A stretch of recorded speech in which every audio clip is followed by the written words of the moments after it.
Here we go. Today, I'm truly honored to have served as the representative of my team and Kappa. I'm hopeful that my testimony will shine a spotlight on the important changes that need to be made in college athletics. This testimony about the life of a Northwestern college football player is not a complaint about the amount of work that we put in, just a statement of the facts. We love the work we do, as every employee should, but we want the NLRB and the nation to recognize it for what it is. It's labor for compensation. This will not be a quick process. The men on my team and I understand that we may not personally benefit from our role in today's events. More important than any personal gain is the fact that we are taking steps to improve the game we love for future generations.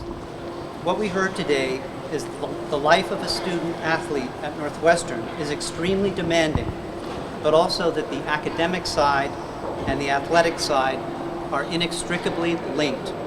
We agree that students should have a voice in issues that impact their lives as athletes.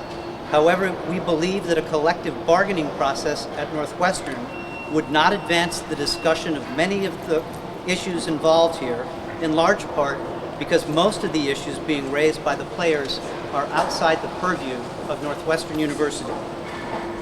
Northwestern believes our student athletes are not employees, but students first and foremost, and that a collective bargaining process is not the appropriate method to address the concerns they are raising.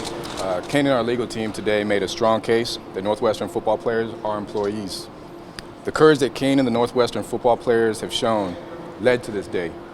Today, their voice was heard, and it was a major step toward athletes finally getting a seat at the table. At the end of the day, this is still an extremely simple question. Are football players at Northwestern employees, and is Northwestern not their employer? And we haven't felt any better about how that question is going to be answered than we do right now. The university has great admiration for Kain. I think we're proud of the fact that he and others stepped up to have these issues addressed nationally. The problem is collective bargaining with Northwestern University simply is not the way to do that. Northwestern doesn't have the control over these issues. If it's not because they're seasonal, why would they be temporary?